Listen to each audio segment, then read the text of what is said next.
नमस्कार मेरे प्यारे साथियों, आप सभी का एक बार फिर से आपके अपने सिद्धार्थ वीएस यूट्यूब चैनल पर स्वागत है। दोस्तों, आज की इस वीडियो लेक्चर में हम बात करने वाले हैं क्लास 12th की फिजिक्स, जो हमारा पहला चैप्टर चल रहा था, वैद्युत आवेश तथा क्षेत्र, और उसी का एक लाजवाब लेक्चर वीडियो और टॉपिक के साथ में हम आपको आज एक ऐसे टॉपिक की तरफ ले चल रहे हैं जो 5 नंबर का 100% पूछा ही पूछा जाता है। किसी न किसी सेट में पूछा जाता है। हम यूपी बोर्ड की बात कर रहे हैं और किसी न किसी सेट में ये हर साल ज़रूर पूछा जाता है।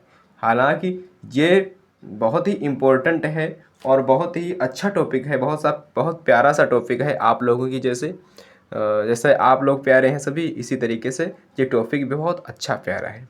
तो बात को आगे बढ़ाते हैं अपने टॉपिक की तरफ कि हमारा टॉपिक क्या है। वैद्युत द्विध्रुव के कारण अक्षीय स्थिति में वैद्युत क्षेत्र की तीव्रता, यानी अक्षीय स्थिति क्या है। जैसे आप रोड पर जा रहे हैं और रोड पर जा रहे हैं, आपके सामने सीधे कोई और व्यक्ति जा रहा है तो आपके अक्ष में है वो, यानी कोई यहाँ पर रेखा, ये कलम मान लेते, ये कलम है और ये हमारा पेन है। अब हमारी उंगली यहाँ पर है तो इसके सीधे सीधे अक्ष में है। अगर हमारी उंगली इधर होती तो निरक्षीय स्थिति होती, यहाँ पर उंगली होती तो इधर से इसका निरक्ष होता, क्योंकि ये क्या है, एक छड़ी मान लेते हैं, एक रेखा मान लेते हैं, तो इसके यहाँ पर अक्ष में सीधे होगा इसके सामने, तो क्या है, अक्ष में है। अगर यहाँ इधर दाएं बाएं किधर होगा तो वो होगा निरक्षीय स्थिति में होगा। ठीक, इतना आप समझ गए। अच्छी स्थिति, इसमें बहुत कन्फ्यूजन रहते हैं बच्चों को कि अच्छी और ये निरक्षीय क्या है। तो दोस्तों, मुझको बताना आपका काम है कि मैंने आपको बता दिया। ठीक है, अब हम इसे थोड़ा थोड़ा परिभाषा के तौर पर करते हैं, बाकी इसका व्यंजक और इसका मात्रक और सब कुछ इसका देखेंगे। परिभाषा पहले देख लेते हैं, क्योंकि ये हमें लिखना होता है और इसी से आगे सब स्ट्रक्चर बनता है, सब कुछ इसे समझ में आता है। तो इसे पहले देख लेते हैं कि माना एक वैद्युत द्विध्रुव ए बी है। द्विध्रुव, अब द्विध्रुव आप इसके शब्द से ही जान सकते हैं कि मैंने पहले भी बताया है कि वैद्युत द्विध्रुव के कारण उत्पन्न वैद्युत क्षेत्र की तीव्रता, और इसमें क्या है, वैद्युत द्विध्रुव के कारण अच्छी स्थिति में वैद्युत क्षेत्र की तीव्रता।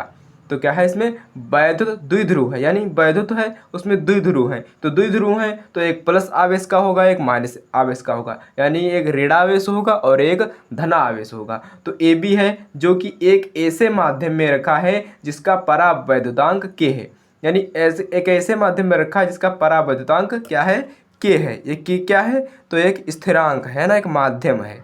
तो द्विध्रुव क्रमशः माइनस क्यू तथा प्लस क्यू आवेश से मिलकर बना है। द्विध्रुव की लंबाई 2L है।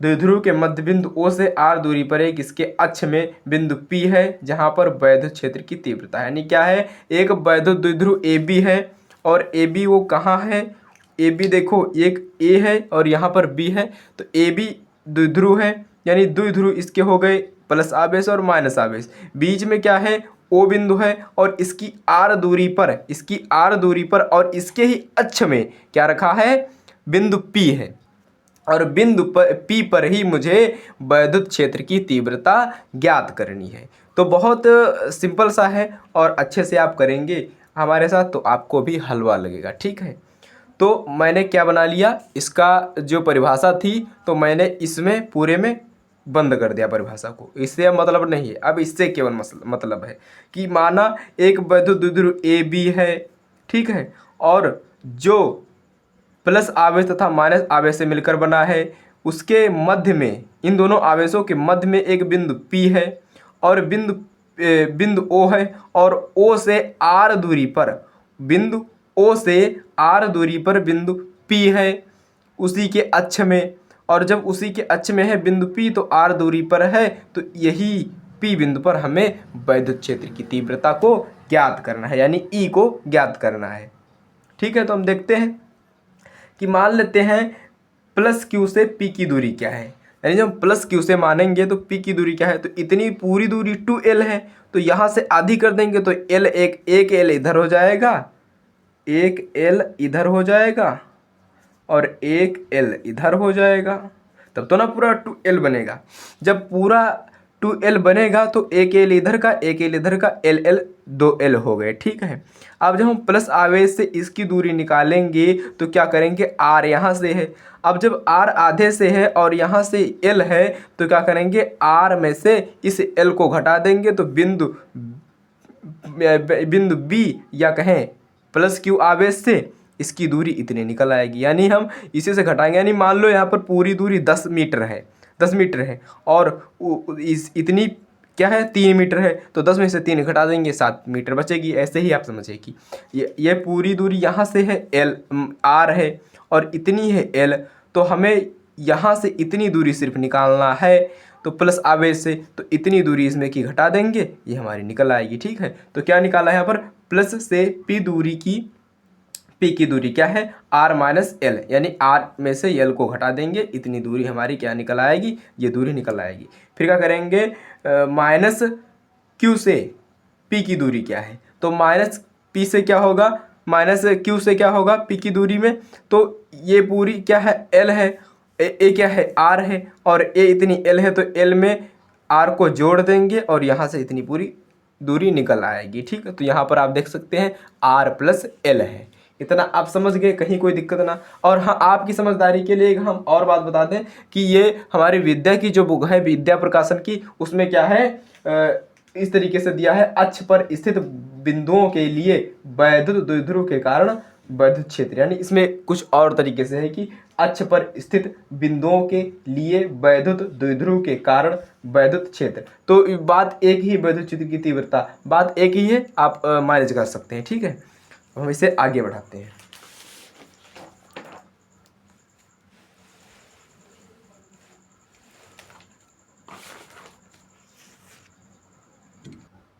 अब हम देखते हैं कि E बराबर हमारा फार्मूला क्या होता है, तो आप सभी जानते हैं, पहले से पढ़कर आते हैं कि ये क्या E क्या है, वैद्युत क्षेत्र की तीव्रता है। तो E बराबर 1/4 पाई एप्सिलॉन नॉट के क्या है, परावैद्युतांक है और ये इतना मान दिया रहता है हमारा, और पाई का मान हमारे न्यूमेरिकल जब लगाएंगे तो उसमें पाई का मान दिया रहे होगा, अगर नहीं दिया होगा तो हम अपनी तरफ से 22/7 करेंगे। ठीक है, और गुणे में क्या होगा, Q डिवाइडेड बाई और इतनी दूरी, ये इसके बीच की दूरी होती है ना, तो इसकी बीच की दूरी का स्क्वायर हो जाता है, तो r माइनस एल का स्क्वायर हो जाता है। यहाँ पर क्या था, r स्क्वायर था इसकी दूरी का, और जब ये r नहीं है, इसमें l भी लगा है, तो l को घटाना है इसमें, तो माइनस कर देंगे, ये समीकरण हमारा 1 बन गया। ठीक है, अब देखते हैं E2। अब E2 क्या होगा, अब E2 हमें निकालना होगा, तो 1/4 पाई एप्सिलॉन नॉट के q divided by r plus l. तो हमारा ये क्या पहला निकला, तो पहला हमारे पास ये निकला कि यहाँ से इतना, और अब दोबारा जब हम निकालते हैं तो यहाँ से ये पूरा निकलता है। ठीक है, अब बिंदु पी पर परिणामी तीव्रता देखते हैं कि बिंदु पी पर भैया क्या है, यहाँ पर परिणामी तीव्रता देखते हैं। ठीक, जो हमें अच्छे से निकालना था। अब हम अपने मेन पॉइंट पर आ ही गए हैं, तो बिंदु पी पर परिणामी तीव्रता को निकालेंगे तो क्या कर देंगे, बिंदु पी पर करेंगे तो क्या करेंगे, E माइनस E2 कर देंगे, यानी जो हमें निकालना होगा तो E माइनस E2 को कर देंगे और हमारा ये पूरा निकल आएगा। अब हम देखते हैं फंडामेंटल पूरा क्या है, फंडा। अब फंडा देखते हैं पूरा, और फंडा काफ़ी बड़ा है, थ्योरिकल है, जोड़ घटाना गुणा भाग है इसी में, और कुछ नहीं, भिन्न वगैरह और कुछ नहीं है, बस थोड़ा लेंथी है। ठीक, डरना नहीं है, साथ हमारे चलना है, हम समझा देंगे, पूरा मैंने पहले से ही कर रखा है। ढक भी लेते हैं, थोड़ा ढक रखेंगे, ढक कर रखेंगे तो और अच्छा रहेगा, है ना। देखिए हमारा E बराबर E1 माइनस E2 रहेगा, तो हम E का मान यानी E1 का मान E2 का मान यहाँ पर रख देंगे, इसको घटा देंगे, जो कुछ होगा वो हम आगे करते चलेंगे। ठीक, तो E बराबर, और इसका E1 का मान क्या है, तो E1 का मान हमारा रहा, ये देखो E1 का मान ये रहा, तो ये मैंने रख दिया 1/4 पाई एप्सिलॉन नॉट गुणे इंटू Q अपान R माइनस एल, और इसका होल स्क्वायर हो जाएगा। ठीक, अब माइनस का चिन्ह लगाएंगे और E2 का पूरा मान यहाँ पर रख देंगे, इसमें सिर्फ डिफरेंस इतना है, यहाँ पर प्लस है और यहाँ पर माइनस है। ठीक, समझ गए आप इतना। अब हम इसे और थोड़ा बेहतर बनाते हैं, इसे बेहतर इसलिए बनाते हैं कि हमें अच्छा रहे आगे, तो हम इसके कॉमन ले लेते हैं। अब हम इसमें कॉमन क्या है चीज़, तो Q कॉमन है और 1/4 पाई कॉमन है, तो इसको हम कॉमन कर लेते हैं। इसको कॉमन करने के बाद में जो बचाएगा वो हम ब्रैकेट में लिख देंगे। तो बचा क्या यहाँ पर 1/r-l का होल स्क्वायर और -1/r+l का होल स्क्वायर बचा हमारा यहाँ पर। अब हमारे पास ये बचा। अब हम इसे देखते हैं इधर, इसको गुणा करके तिरछा। अब हम इसकी तिरछा गुणा करते हैं, तो इसकी गुणा यहाँ पर करते हैं कि यहाँ पर हो जाएगा और ये यहाँ पर पहुँच जाएगा, और इसकी गुणा हो जाएगी तो ये यहाँ पर आ जाएगा। ठीक, आप अच्छे से कर सकते हैं इसको, कुछ नहीं है इसमें। फिर हम देखते हैं इसको, जब हम इसको ब्रैकेट खोलेंगे, अब जब ब्रैकेट खोलेंगे तो वो a+b का होल स्क्वायर वही वाला इसमें लगेगा, a+b का होल स्क्वायर और a-b का होल स्क्वायर। तो यहाँ पर जब यही बनेगा तो ये तो मान यहाँ पर इतना रखा रहेगा। जब a+b का होल स्क्वायर क्या होता है, a² + b² + 2ab, तो यही पर होगा कि r² + l² + 2l minus r² + l² - 2l हो जाएगा, क्योंकि यहाँ पर माइनस है तो यहाँ पर ये हो जाएगा, और नीचे ये वाला पूरा बंद रहेगा वो होल स्क्वायर में। ठीक है, नीचे यहाँ पर बंद है। अब हम देखते हैं कटने वाला क्या है इसमें। अब इसे काट देते हैं, क्योंकि हमें काट देंगे तो काटने वाला यहाँ पर मिलता है कि ये देखो प्लस का r है, r² है, ये देखो माइनस का r² है। अब हम इसे काट देते हैं। फिर ये प्लस का l² है और ये माइनस का l² है, हम ये दोनों काट देते हैं। हमारे पास बचा क्या, 2l बचे, ये 2l बचे और ये 2rl बचे, यानी rl बचे। तो 2rl 4rl divided by r² minus l² का होल स्क्वायर। ठीक है, इतना हमारे पास यहाँ पर बचा, और क्यों हमारा ये इतना है, तो ये सिस्टम ये हमारा रहेगा ही रहेगा। अब हम चलते हैं अगले प्रश्न की तरफ। देखिए मेरे प्यारे साथियों, हमारे पास क्या बचा था, E बराबर Q डिवाइडेड बाई 4πε0 k यानी परावैद्युतांक, और क्या बचा था 4rl और divided by r² minus l² का होल स्क्वायर बचा था। अब हम इसे निकालेंगे बाहर।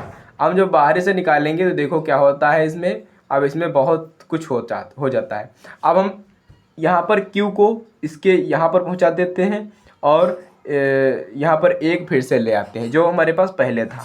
ठीक, तो Q × 2l और × 2r बचा, यानी 4rl बचा था, तो 2 यहाँ पर बाहर निकल गया और 2l यहाँ पर है, यानी 4r बचा था, 2l और 2l और 2r बचा था, तो 4rl बचा था, तो यहाँ पर यही है, बस 2r इधर निकल गया और 2l इधर निकल गया। अब देखते हैं क्या होता है मसला। अब यहाँ पर मसला ये है कि यदि l के सापेक्ष r बहुत छोटा होता है तो हम क्या करते हैं, r को गायब ही कर देते हैं। तो यहाँ पर क्या बनता है कि q × 2l। अब हमारे पास एक और यहाँ पर अभी हम आगे बात करेंगे कि p बराबर q × 2l हो जाएगा यहाँ पर। तो यहाँ पर देखिए, यहाँ पर यही है और कुछ नहीं है। अब यहाँ पर इसके सापेक्ष जब क्या बचता है, l बहुत छोटा होता है तो यहाँ पर r बचेगा, और r जब बचेगा तो इसका स्क्वायर हो जाएगा, यानी r² का होल स्क्वायर हो जाएगा। अब हम देखते हैं कि यहाँ पर r की पावर होगा 4, यानी 2 दूनी 4, यहाँ पर r की पावर हो जाएगा जो दूरी थी बीच की। अब E बराबर 1/4πε0 k, और यहाँ पर Q × 2l और गुणे 2r, और नीचे क्या था r की पावर 4। तो r की पावर जब 4 थी और ऊपर एक r था यानी 2r था, तो हम इसको देते हैं काट, और जब इसको हम कट कर देते हैं एक r को, और यहाँ पर एक r कट जाएगा, तो यहाँ पर बचते हैं 3r, यानी r की पावर 3 और यहाँ पर 2 बचता है। ठीक है, अब जो हमारे पास ये बचता है, हम इसको जब देखते हैं कि वैद्युत क्षेत्र की तीव्रता देखते हैं, तो P बराबर क्या होता है, Q × 2l होता है। इसका क्या होता है, चूँकि हम पहले ये सब कर चुके हैं। ठीक, अब हम इसको रख देते हैं, P का मान यहाँ पर रख देते हैं, तो 1/4πε0 k और इंटू 2p अपान r की पावर 3। अब वैद्युत क्या था, परावैद्युतांक, यानी k का मान हम मान लेते हैं 1 है।